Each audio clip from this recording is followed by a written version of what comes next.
audio, or you can even watch back. Giving players all the props or put them on blast. We don't give no hot takes, only talk facts. We're giving all our devotion, riding high on this wave of emotion. Going all out, yeah, cause this is our time. No, ain't no stopping us till we reach the finish line. All in, we came here to win. We're gonna give everything. S-I-C-K on the run. S-I-C-K, sick, sick. On fire, we're ready to fight. We'll bring the house down tonight. S-I-C-K on the run. S-I-C-K, sick, sick. Play it on the car ride, play it when you lounge. X and O, you know that we can hold it down. Shout out to my man Sammy, got it off the ground. And to all the listeners tuned in right now, got debates, analysis, and speculation. This is sports talk for the new generation. You know where to find us, got a reputation. Sick podcast, your #1 sports destination. Giving all our devotion, riding high on this wave of emotion. Going all out, yeah, cause this is our time. No, ain't no stopping us till we reach the finish line. All in, we came here to win. We're gonna give everything. S-I-C-K on the run. S-I-C-K, sick, sick. On fire, we're ready to fight. We'll bring the house down tonight. S-I-C-K on the run. S-I-C-K, sick, sick. S-I-C-K is the sickest podcast. Tune in for the audio, or you can even watch back. Giving players all the props or put them on blast. We don't give no hot takes, only talk back. S-I-C-K, S-I-C-K, S-I-C-K, S-I-C-K, S-I-C-K, S-I-C-K, S-I-C-K. All in, we came here to win. We're gonna give everything. S-I-C-K on the run. S-I-C-K, sick, sick.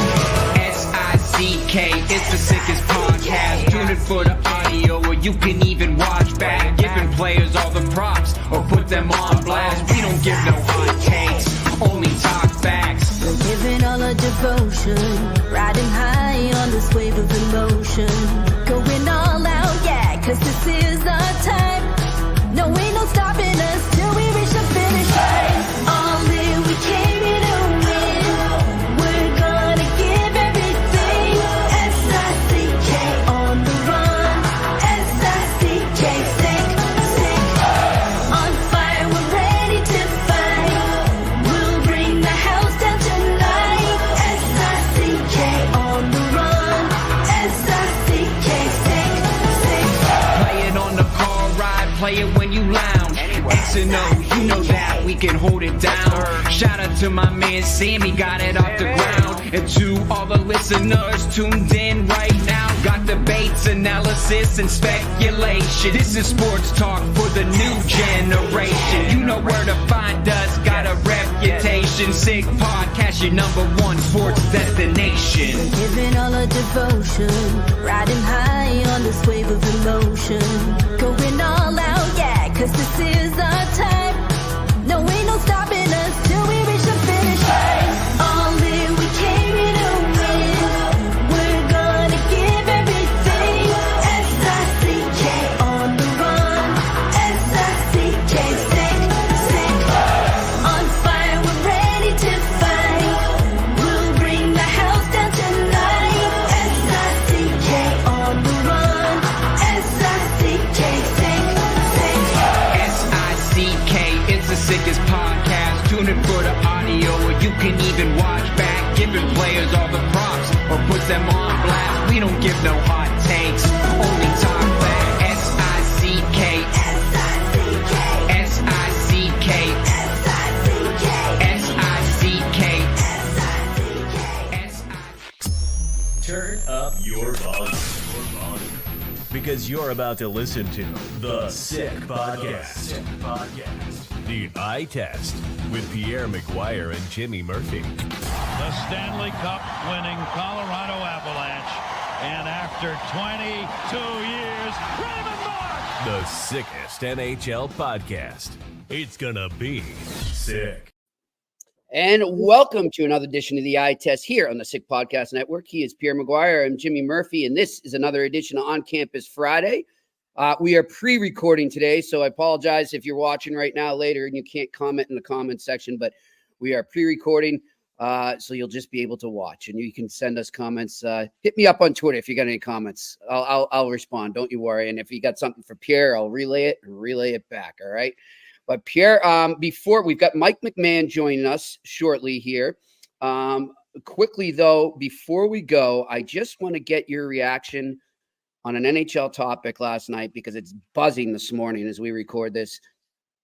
The Boston Bruins right now are not in a good spot. They're lost, and a lot of talk right now around Jim Montgomery.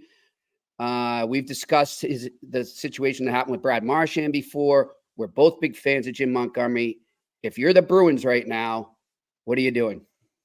If you're Bruins management, trying to make their forward group better.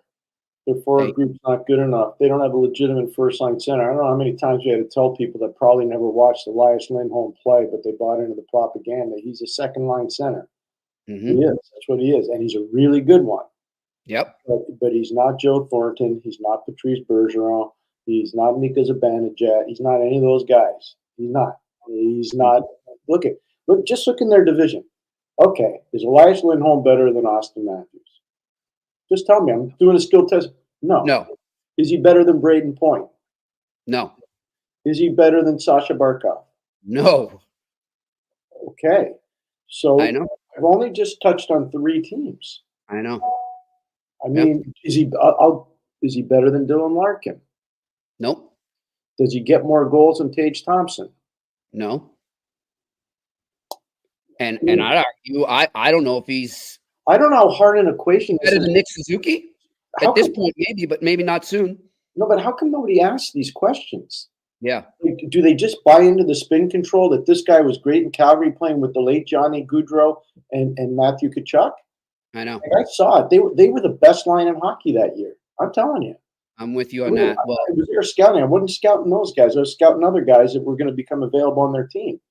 Yep. And they were the best line in the league. There's no question about it. But think about it. Johnny Gaudreau was a master. He was one of the few wingers in the league that could drive plays and make plays. He was a playmaking winger that could also score goals.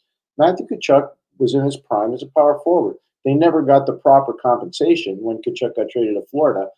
That's another management group ago. Yep. But my point is that like it's like Zadorov, okay?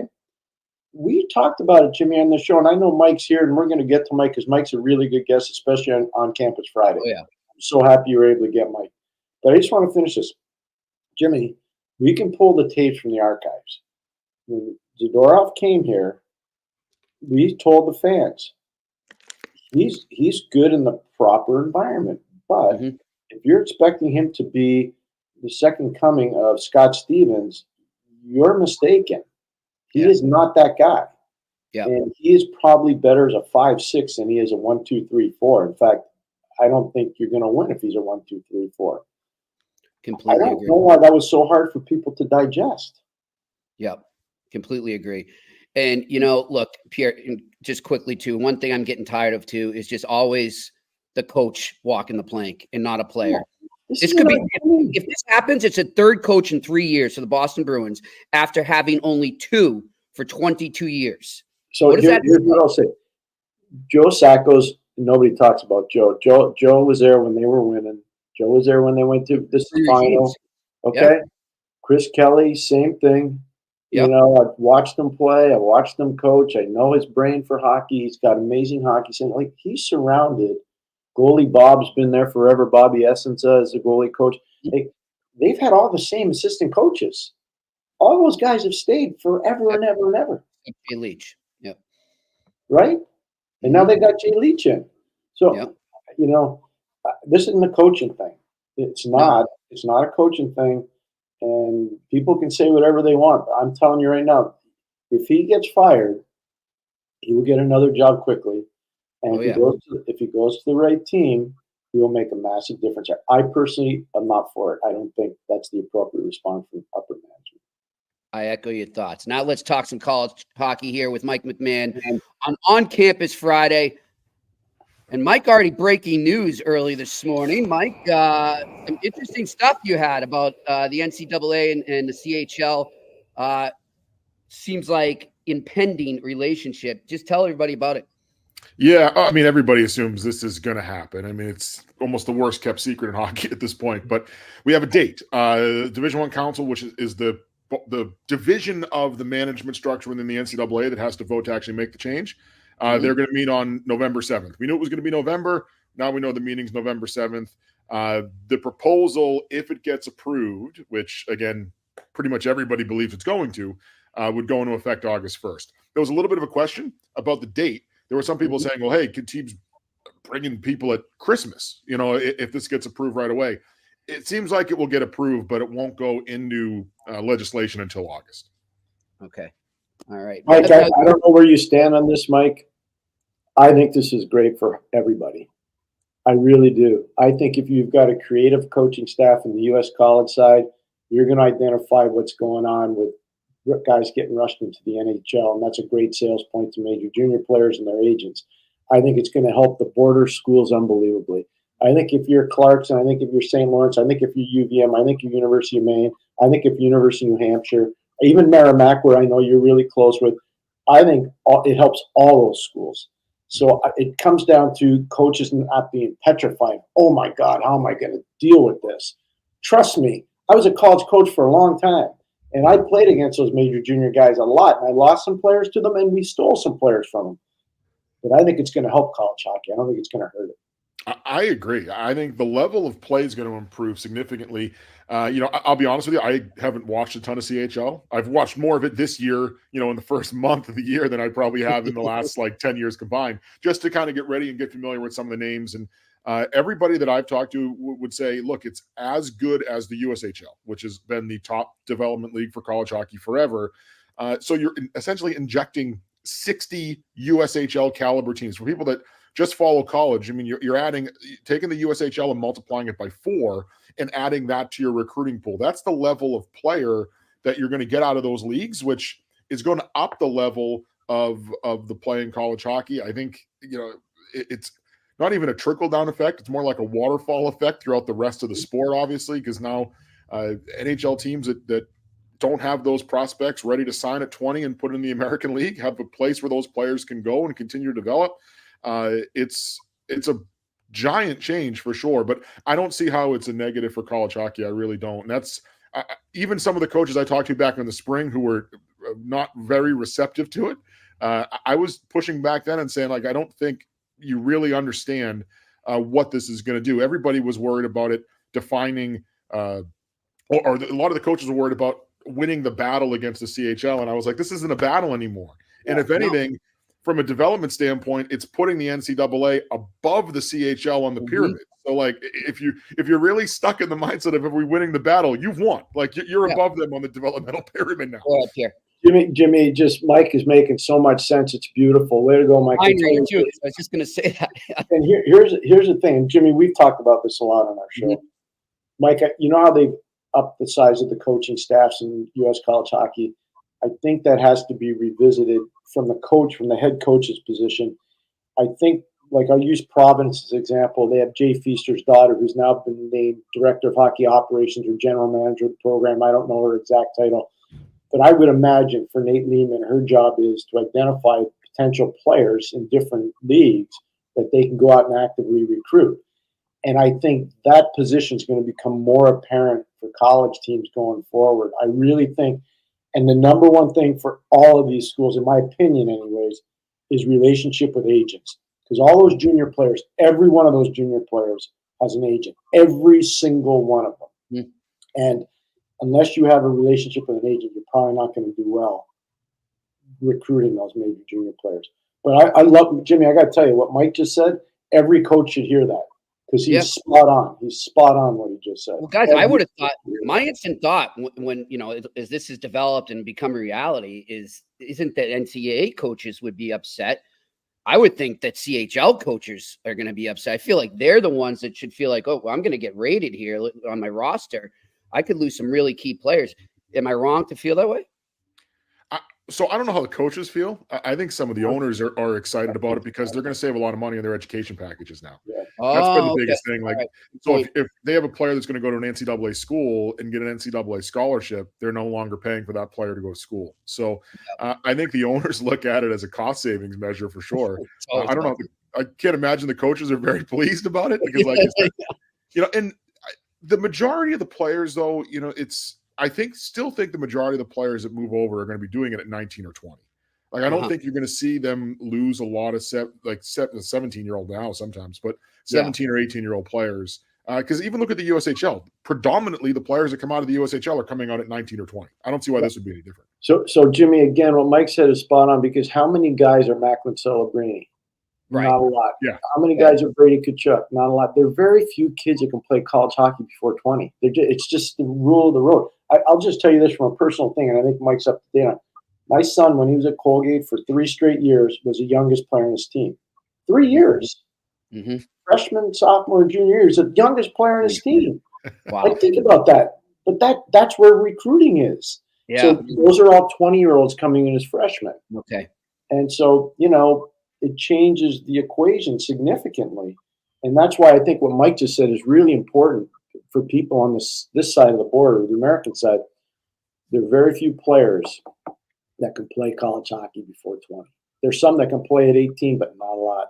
There's not a lot. And then, Mike, as expected, you also tweeted that, essentially this allows involvement with professional teams prior to enrollment as long as a player is not compensated more than the necessary expenses to participate. But a player who's already signed an NHL contract will not be eligible because they've already been paid above expenses, right? Yeah. Yeah, that's kind of the line. If you've been paid above the expenses to participate with that team, you're considered a pro. If you signed a contract with a team where you're getting a salary, you're considered a pro. That's where it opens it up for the CHL players. It's also going to do it, which is, we've talked about this too, but it's going to open it up for European players. Some of those guys that come over and play, they back up as a goaltender. They back up one game in the SHL when they're 19 years old because there was an injury. Now all of a sudden they're ineligible and they've got to sit out a year. That'll all go away because those players are essentially going to be under the same umbrella. And the other interesting part, reading through the actual proposal, there is a part in there where it talks about involvement with the professional teams even after enrollment. And it allows you to do that, again, as long as you're not paid to do it and you can't represent that team in scrimmages or exhibition games. But it does seem like, and I've asked a couple of people, I haven't gotten a firm answer yet, but I do think this would allow NCAA players to go to NHL training camps now, where before they haven't been able to. Not just development camps.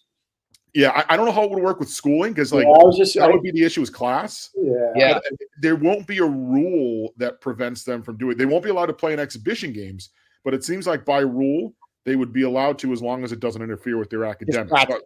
Unless you're taking classes online. But I understand the premise. I just don't know how a kid's going to be able to do that. That's tough, yeah. And that's where, like, maybe it may depend on the market too. Like, I'm thinking a kid at BC or BU who's drafted by Boston may be able to go to their practice in the morning, as part of training camp. But at the same time, you're also practicing with BC at the same time. Like, it can get a little muddy there. But it at least seems like from an actual legislation standpoint, it won't be illegal the way it is now. Yeah, I think it's a win-win for everybody. And one other thing that Mike brought up that I think is really relevant for everybody to understand the whole process, major junior players have an academic portion to their contracts when they sign with major junior teams. But if those players sign any kind of pro contract, whether it's East Coast Hockey League, American Hockey League, NHL, those owners aren't on the hook for those education funds. So I think what you're going to see is you're going to see more guys stay in major junior until they're 18 or 19 and then come into the States and play when it's available and try to push it to maybe say, okay, maybe I was an East Coast player as a 20-year-old, but if I'm 23 years old, I might be an American League player. Exactly. Yeah. And so that's kind of where it's going to, and, I know Mike's aware of it, but I don't think people have thought this through because I don't think they understand the rules. But those CHL owners, they're not going to be on the hook for those educational dollars anymore. The only people I think we're going to struggle in this, Mike, and you tell me what you think, are going to be the Canadian colleges, the CIS teams. They're not going to be nearly as competitive as they used to be. 100%. Yeah, I think that's who it affects the most at the collegiate level because a lot of those guys, a lot of those players that would have gone there may now be able to go to the NCAA. So I think it's going to hurt them. from like a kind of a junior level in the U.S. I think we're going to get to a point, and I don't know how quickly it's going to happen, if it's going to be a year from now or 5 years from now, where most Division I recruits are probably going to come from the USHL and the CHL.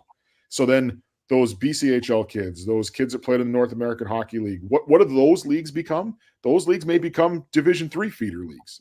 There's going to be a trickle down that kind of goes all the way throughout. The one thing I'd say, though, and I agree with most of what you were just saying, the BCHL was proactive on this, though. When they merged with half of the AJ, the Alberta Junior Hockey League, I think that kind of created a template for them. We're saying we're going to get ahead of this, and we're not going to deal with Hockey Canada, which is what they've done.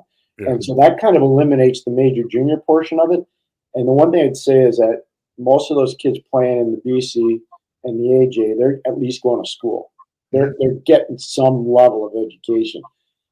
I don't know about major junior, but not all of them are getting, as you know, Mike, they're not all getting the same kind of education, if you know what I mean. Yeah, and that's kind of the thing that, at least right off the bat, that may change if players know that the NCAA is an available option to them. I wonder if in future years guys will keep up more with their academics, but that's something. I mean, you're talking 60 teams. If you take 20 players a team, that's 1,200 players. How many of those 1,200 players are actually eligible? Academic might only be half. Who knows? Like, I don't have a number. But I'm going to agree with that, Jimmy. And because here, just an example from the Quebec Major Junior League. Everybody just thinks it's in Quebec. It's not. It's the Maritimes too. So you could be in Halifax, Nova Scotia as a kid and have to take a trip to Rouyn-Noranda. Look, I lived there. I know how far it is. It's far. It's at least a day on like 24 hours plus to travel. Wow. Like, I don't think people realize how far the Maritimes is compared to the rest of the Quebec League. It's freaking far, man. And that doesn't – I'll never forget this. Mike, you'll appreciate it. So back in the day when I was doing a lot of scouting and stuff, I remember seeing the Kamloops Blazers in Brandon, Manitoba. They had been on a 3 games and 3 nights Eastern swing, and their last stop was in Brandon. They got on the bus. Niedermeyer was on the team. Daryl Sador was on the team. Like, they had a juggernaut of players. And you look at them, and they're beat up, and they're all stumbling into the bus. And I said to the bus driver, how long a ride is that? He goes, at least 36 hours. That's on a Sunday. Like, how are they going to school? They're not going to school on Monday or Tuesday. That just shows you how hard that league is, how hard the Western hockey is. It's so hard. It's so hard. Mike, I want to switch gears a bit right now. And Pierre, you can comment because you saw them firsthand last week. But the University of Denver right now still looks pretty damn good. Could we see a repeat? Yeah, I think so. I mean, I've got them. It's not so. I'm not crazy thinking that. No, I had them number 2 coming into the year. I just thought, BC returned a lot, and obviously I really like what they returned, especially with the goaltender. But yeah, I mean, it's definitely a possibility. I think they're right there. The way I kind of laid it out at the beginning of the year, just looking at who returned what, I had BC and Denver right at the top. I mean, there's a bunch of teams that I think are in the mix, but those two were at the top for me. And what's interesting about both those schools, Denver, Davis coming back in goal is gigantic for them. And obviously Fowler coming back for BC. I'm not sure, and I know that Augustine is at Michigan State. And I know there are a ton of other really good goalies, like Whitehead's at Northeastern. I know there are tons of good goalies. I'm not sure right now, Mike and Jimmy, that there's a better goalie outside of pro hockey than what's happening at Boston College with Jacob Fowler. I'm just not sure there is.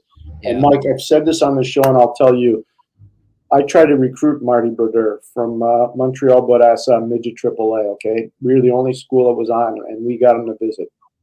And he told me, well, Mr. McGuire, if I don't get drafted in the Major Junior League early, I'll come and play at St. Lawrence, because we had the 2 Lacroix brothers there and LaPerriere there.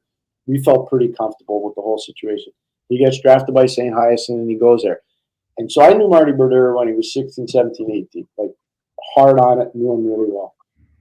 I haven't seen a kid in goal remind me of Marty Brodeur more than Jacob Fowler. Wow. I am not. Now, I saw Trevor Kidd in his prime. Like, I've seen a lot. I saw Corey Schneider in his prime. I saw Spencer Knight. Like, I've seen all these guys, all these really good players. Jason Muzzati, like, you name it. I've seen them all. And I'm just telling you, I haven't seen a guy like Brodeur until I met Fowler. I haven't talked to Fowler at all. I'm just talking about how he carries himself in the ice. Yeah, it was impressive to me last year. I think we talked about it during the Frozen Four. Like I thought he was the most important part of their team. That's a team that had Will Smith and Carter Gauthier on it, and I thought Fowler was the most important part of their team. But yeah, and the real impressive part to me is like you just go through his resume. He's done it at every single level. Like he did it in the USHL. He was the best goalie in the USHL. Played unbelievable when they won a championship there at Youngstown. Like he's done it at every single level in gigantic games, and did it last year as an 18-year-old. You know what I mean? Like he's been fantastic. I think that's an absolute steal. Would they get him in the third round? I mean, that's a steal. It is amazing. It really is. Any other teams, though, Mike, in terms of dark horses that we should be keeping an eye on this year that could come out and surprise and at least make the Frozen Four?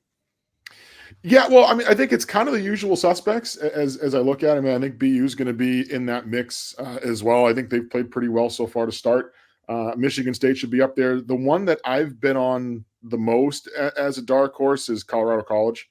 I thought, they just missed the tournament last year. They missed it by like it was them and UMass, right? I'm sorry? It was them and UMass, right? For the final right at the end. Yeah, and they missed it by something. It was like 0.0008 percentage points or whatever it was. Don't forget ticket sales in Springfield for UMass. That's right. So it was crazy, but they've got a really good goaltender in Membranko, and Noah Laba's been fantastic for them. Vermayev's been fantastic. They were really young last year. I mean, they were almost a tournament team with mostly sophomores, and now they're just a year older. So I like that team a lot. I think they're going to do some good things. I was really surprised Noah Laba went back to Colorado College. I thought the Rangers were going to take him out. And Noah Laba, Jimmy, just so you know, was originally committed to Colgate. That's right, he was. Committed to Colgate, and he decided to go to Colorado College. So he would have played with your son. Okay. Yeah, he would have played with Rye before Rye went to Northeastern. I think, Mike, of all the leagues, though, you'd have to say the deepest and most penal is going to be Hockey East. It's just crazy, the depth in Hockey East. It's unbelievable. Yeah, I think so. Yeah, obviously BC and BU, we've talked about them. Maine's right there. I know Northeastern had a tough weekend last weekend, but it was against Denver. I mean, what do we talk about? Saturday night, though, Mike, wasn't tough. They played unbelievable. That was a little home cooking on Saturday night. Yeah, I have Northeastern as a tournament team coming into the year. I think I do a 1 through 64 preseason ranking. I think. I read it. I think I have 12. So I mean, they're right there. I mean, that's Hockey East realistically should be a 5-team league in the NCAA tournament. Yeah, no, he's right, Jimmy. And I read Mike's stuff religiously, and he's spot on. And Providence, not enough people are talking about them. I think Nate's done a phenomenal job there. The team that Mike sees a lot, Merrimack, I think they could surprise some people, Mike. I mean, they go out west and they pull a pretty substantial win, didn't they, out west? I mean, yeah, they split with Minnesota State, which not easy to go in there, Mike. I said to Scott Boric yesterday that looks a lot better now, especially after they split with North Dakota, almost swept them. Arguably should have swept them, if not for a major penalty in that Friday game. So I go, you're probably feeling a little better about that split against Minnesota State now than you did a week ago. Yeah, no, we agree. Hey, Mike, I have a personal question. Are you coming over for the Friendship 4? I wanted to. It was a late decision. My wife and I were actually going to go, but about a week ago, we were like, our kids have both kids are in tournaments that weekend, and I was like, my in-laws are going to want to strangle me if I saddle them with two. We don't want that to happen. So, Mike, here's the deal that Jimmy and I will make with you, and I didn't rehearse this with Jimmy. Whatever intel you need on Merrimack, BU, Harvard, maybe even Notre Dame, Jimmy and I will be your foreign correspondents for that week. Sounds good. Yeah, we're going to be over there the whole week, Mike. We're broadcasting awesome. live. Yeah, we're live from Dublin the first that Monday, and then Tuesday, Wednesday, Thursday we'll be live from the Heart Bar in Belfast. So, that's great. We're excited. We're flying over with Jay Pandolfo and the Terriers. Actually, we'll be on the same flight. So we're looking forward to it. Nice. That should be great. Yeah, I wanted to go. My wife wanted to go too, so we were going to make a trip out of it. Leave the boys because they've got school, but they one's got a tournament in New Hampshire, another one's got a tournament down like in Springfield, and I was like, you can't be in two places at once. Like, this is going to be rough. Youth hockey always seems to get in the way. It's unbelievable, Mike. Yeah, we're getting towards the end of it. I got a high school freshman and a 7th grader, so like we're close to just having it slow down a little bit, but not yet. Right. Have you ever been over there, Mike? I've never been. No, I've never been. Me neither. So I got the tour guide here in the middle of us. Awesome. He's Guy gonna show named me. McGuire will take care of the guy named Murphy. It would have been good if we would have had McMahon. We would have been like hockey, the 3Ms, Minnesota, Michigan, Massachusetts. Please. Would have been good. Sounds like, There you go. we could have been a good Irish band and just tore the pubs. There you go. Yeah, that would have worked That too. name. Good stuff. Well, Mike, we appreciate it. Listen, keep up the great work. We love the work you're doing Mike, over you're there. so good at Very your job, in-depth. Mike. You know, Yes, I you mean, are. honestly, I'm not just saying this because you come on with us, but you know, in terms of detailed, insightful, and entertaining college coverage, I think you're right there at the top. So, Hey, when you're near the Huntington Hounds, don't be afraid to say hello. We'll do. I think I'll be down there in a couple of weeks actually. So Providence weekend. I think, yeah, I was looking at the schedule. I'm trying to figure out, my next couple of weeks here. So How about every game is sold out there at Matthews this year? It's pretty amazing. I got to get there, guys. I've never been there, and this is it. This is it. So, I know that's the thing. Like my kid, like I said, they're getting old enough now that they're coming around to some games with me. And my 14-year-old was like, I got to go to Matthews. He's like, because he's never been. So he's like, when you go to Matthews, you got to take me with you. I said, dude, you come on pretty much every road trip with me now. Does he like writing? No. No, okay. Not even a little bit. Maybe No, like, he likes watching. He sneaks his way around the rinks. He seems to get himself into conversations all the time with people. He was at a game last year. We were leaving, and he was like, "Oh, I met this guy. He was scout for Tampa, and I met this guy, and we were having a conversation about this player." I'm like, "Look at you, an agent later." Yeah, 14 years old. He's working his connections already. I go, "This is good." That's how it starts, Mike. That's how it starts. It's good. Yep. That's good. If he's got the gift of gab, that's good. He All right, has listen, that. Believe me. Listen, Mike. Good luck to you. We'll get you on down the line. All right. Sounds good. Thanks, guys. Thank you, Mike. Thanks for your time. Well, Pierre, as always, just having Mike McMahon on is great. He knows his stuff. Like we've said, and we said to him there, he's one of the most connected in the game. But really insightful stuff there by Mike. Yeah, no, he did a fantastic job presenting the major junior side of it, the college side of it, the USHL side of it, the BCHL and AJHL side of it, the NAHL side of it. So it was all encompassing. I thought it was really well done by Mike. And the one thing I forgot to ask him while he's on, but I'll ask you, Pierre, because you have scouted, is how does this affect the scouting of both on the NHL level and even the college level now that this is going to happen? Well, I think for scouting, it's going to be harder on the college level. You're going to have to change the configuration of your staff. Just recently they allowed staffs to grow, and it was to add another assistant. I think now it's going to have to be to add a director of hockey operations or a general manager of hockey operations for the teams that are, upper echelon teams that really want to try to compete every year for a tournament position or a potential national championship. So I think that'll be interesting to watch how teams reconfigure their staffs.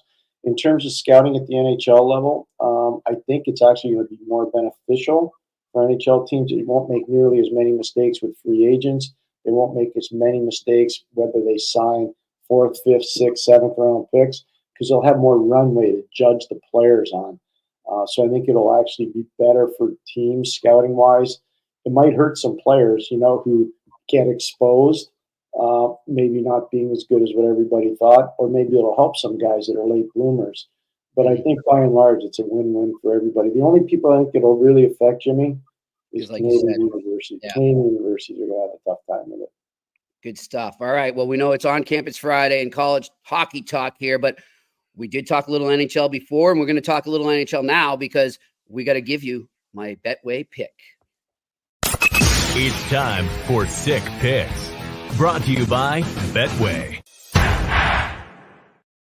So, Pierre, my sick pick today, I'm looking out to the Windy City right now as the Nashville Predators come to town on a Friday night to play the Chicago Blackhawks. Now, listen, I know over the years, especially when the Blackhawks were in their heyday, a Friday night, and you know this because you've probably done some games there, Friday night in Chicago at the United Center was a tough place to play. They're rocking there. They're always loud, but obviously they're in a rebuild right now. It's not the same atmosphere. And I look at Nashville coming in right now. They finally won a game. I feel like they're going to turn it the other way right now and go on a little run. So my sick pick of the day right now, brought to you by Betway, will be the Nashville Predators on the puck line, -1.5. I feel like they're about to go on a little streak. Too much talent there for them to have been playing the way they did. They had a great game against the Boston Bruins the other night. I think that continues in Chicago. And, of course, for everyone out there, don't forget to go to Betway.com, the leading online gambling brand. Follow your gut instinct. Go with Betway. You can go right there to the QR code if you're watching us right now, Or if you're listening, just go over to betway.com. And remember, you have to be 18 plus and always bet responsibly. Pierre, it's been a great week. As always, had a lot of fun, flew by. We're going to have a great week next week. We'll start securing some good guests. I think one thing we got to do, Pierre, is start recognizing some of these surprise teams that have really been great stories. I'm talking the Calgary Flames, the Washington Capitals, teams like that. I'm going to go out and try and get us some guests that are connected to those teams. Winnipeg, undefeated. Winnipeg. All right, that's it. Those are three guest topics we're going to have next week here on the Eye Test. Pierre, Winnipeg, man. I'd love to get all three coaches, because I think all three coaching staffs, whether it's Ryan Huska in Calgary, Scotty Arniel in Winnipeg, or Spencer Carber in Washington, I think all three of those guys have done masterful jobs. Now, Huska and Carber have been there for a while, so they're established. I know Arniel was an assistant last year, but this is only his second go-around as a head coach in the NHL. He was in Columbus before that. I think all three of those guys have done masterful jobs getting out of the gate with their teams. And I'll give a little stick tap to Kevin Cheveldayoff too, Pierre, with the depth players that he's added that are finally coming to fruition and finding their game there. Because look, I'm watching the Boston Bruins last night, and you've mentioned this a lot about the Jets, and I'm watching them, and I'm thinking exactly about you, even as recent as this week, talking about guys like Mason Appleton. They've got good bottom six guys that on some teams might even be in the top six, but they're down there. They're providing relief for their top six guys. They're adding scoring in the bottom six. That's been a real key for the Winnipeg Jets. Lowry, Appleton, and Nino Niederreiter is one of the best lines in the league right now. Nobody's even talking about them. You know, you look at the Rangers with Capo Caco and Philip Hedl, and what those guys have been able to do as depth players for the New York Rangers. It's just been unbelievable. And you can go around the league, the teams that are winning.